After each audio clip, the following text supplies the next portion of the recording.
Hi there, welcome back to the Motor Guild. Today, me and Chris are going to be putting all of this into the back of the Mini.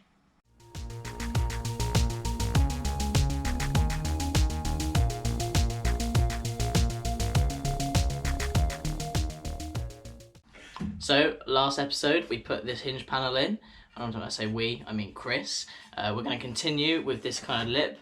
We're going to start cutting this end bits out because we've got the end pieces. You can buy a complete section, but it's like 200 something quid, and this was way less than that. So what we're going to do is that-ish, with a bit more chopping and a bit more welding.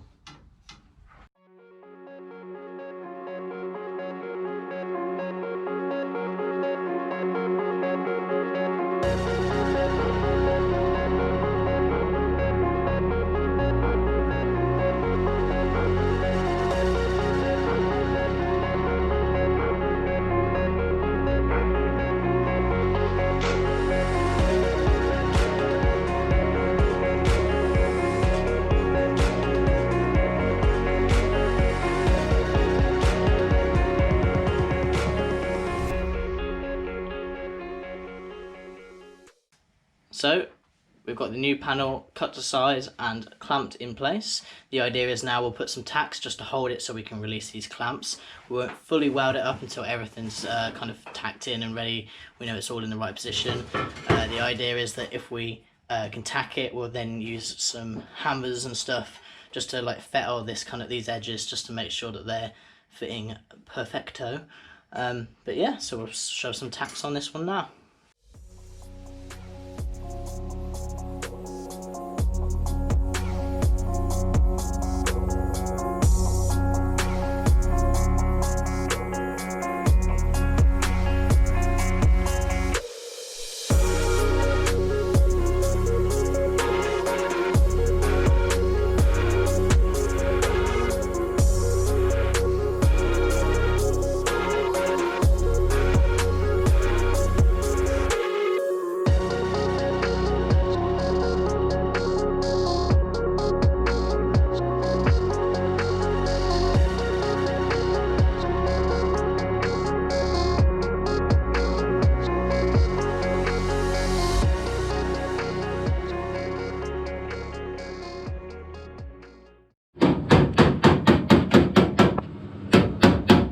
How are we doing? Crap, it's a Mini.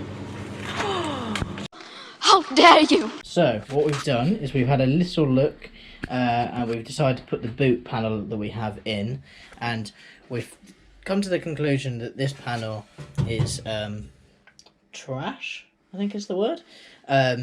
We've worked out that it's sitting perfectly, I don't know if the camera's picking it up, perfectly in this kind of spare wheel well tray.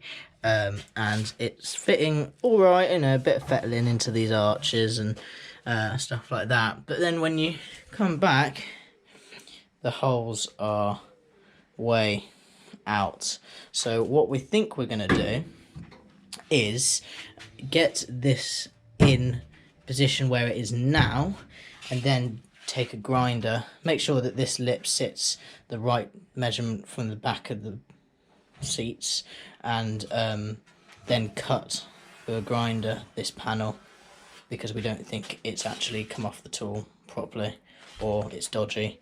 But I've read online that these panels aren't really great, and a lot of people do grind back this panel at the back, so that's what we're going to do. Right, so we put the boot back on so that we could get the hinge panel here lined up perfectly, and we've kind of got the floor in the best we can to try and get it to fit in the best places.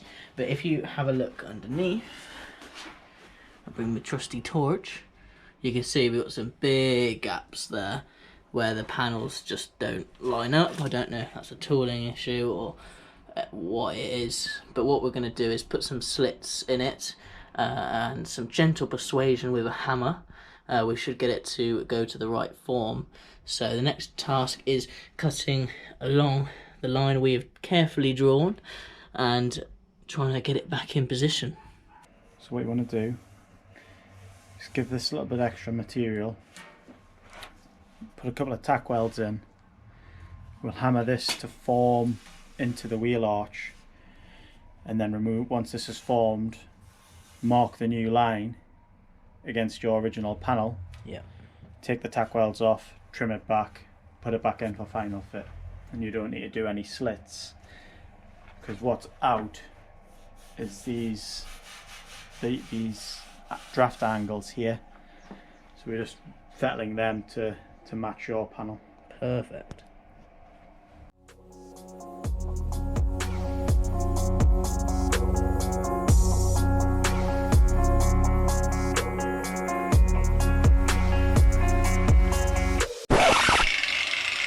Now we've done this wrong, Chris.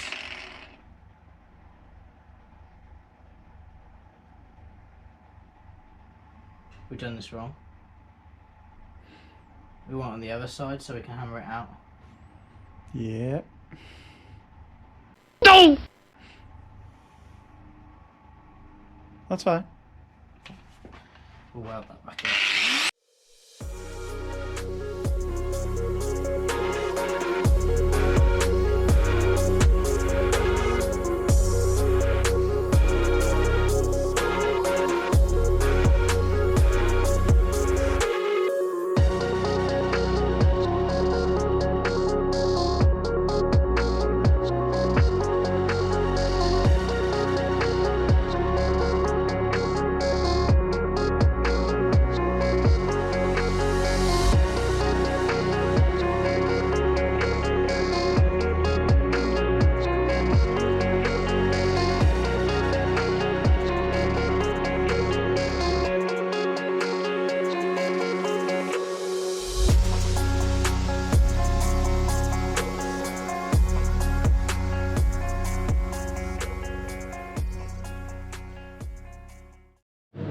So we've got everything lined up. We've trimmed back the extra metal from the boot and it's all clamped up. We've drilled some holes for the plug welds.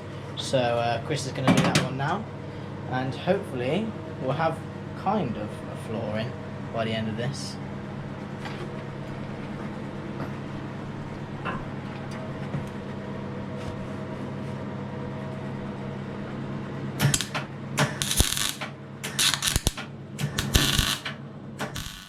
Right, so that's it. The lip has been plug welded in.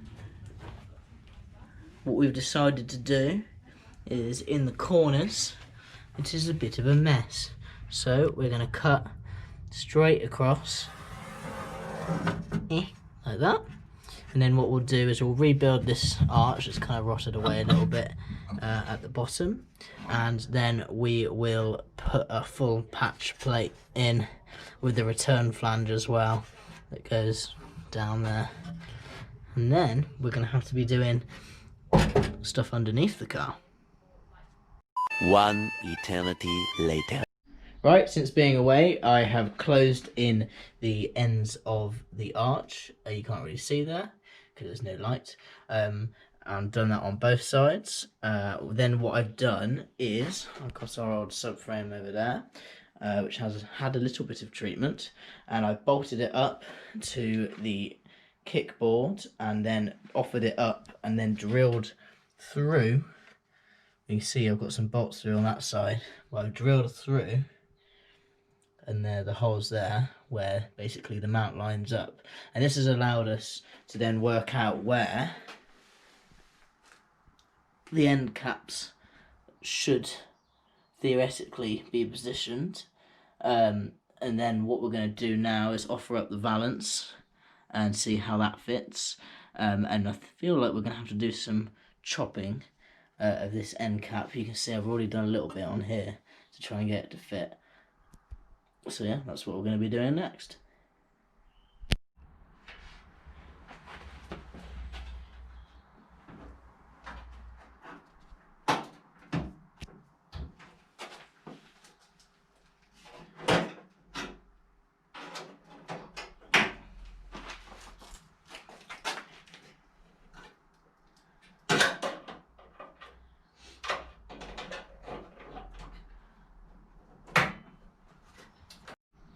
Right, so we've got the valance on. We've got the end cap still bolted in place through those holes. What you can see if you come around here is that the end cap here is basically holding off the valance. These panels are designed to basically kind of overlap and then have a spot weld go around them, but I have a feeling I haven't bought the best quality panels, so that doesn't look like it's possible. So what we're going to do is, where this rad is here at the valance, we're going to basically cut that out of the end cap here, and the idea is then we can go along and stitch weld all the way along here, and that will basically allow us to get this valance fitting on perfectly, because you can see there's a little gap there that needs pushing up, but it can't because of the end cap. Now, yeah, valance will be fit perfect, and then it also means our end cap fits perfect as well. It's then just a case of going around everything, cleaning up all the welds, and doing the same to the other side. So we've cut this end panel here, and basically it lines up nicely inside, a little bit over here, it lines up nicely inside this valance. So the idea is now we can just stitch weld all the way along. We're going to do the same to the other side. There is a little bit of a gap there, but we can hammer and kind of work that one into place. Luckily this valance actually fits perfect. All the holes line up as they should. It seems like the only panel that has actually lined up nicely. So yeah, we're going to go do the other side and then weld all of it up in one big go.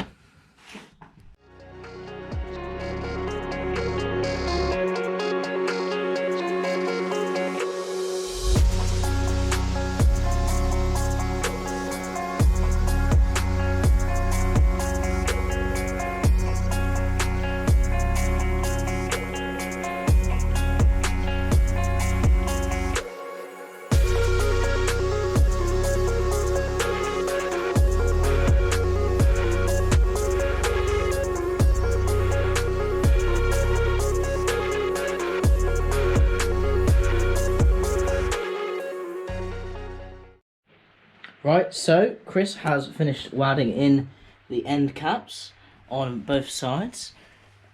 Done a brilliant job there, and I have finished drilling some holes, and I've also painted this edge that's going to be in contact with some primer, so that hopefully stops a bit of rust coming in the future. And what we're going to do now is, when you put the valance on, obviously encloses all of this space here, so these seams here, once the valance is on, I can't get to them. So what I'm going to do now, just go along and put seam sealer all in here. I've obviously primed all of this area already, so we'll do that next.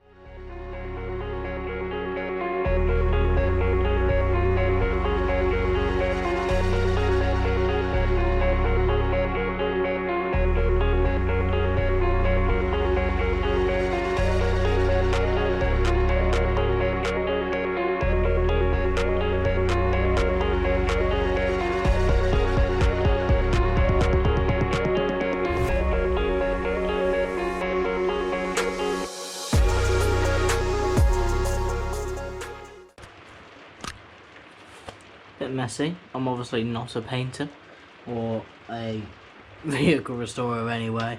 The idea was just to slap as much as I can really get in there, because I'm not really seeing any of this, so I don't really care how it looks. I just don't want water or rust starting, because this is where it starts. It manifests in here, and then I've got to do it all again. I don't want to do it because it's a right. Yeah. Right. The time has come. Valance is going to be going on in a minute.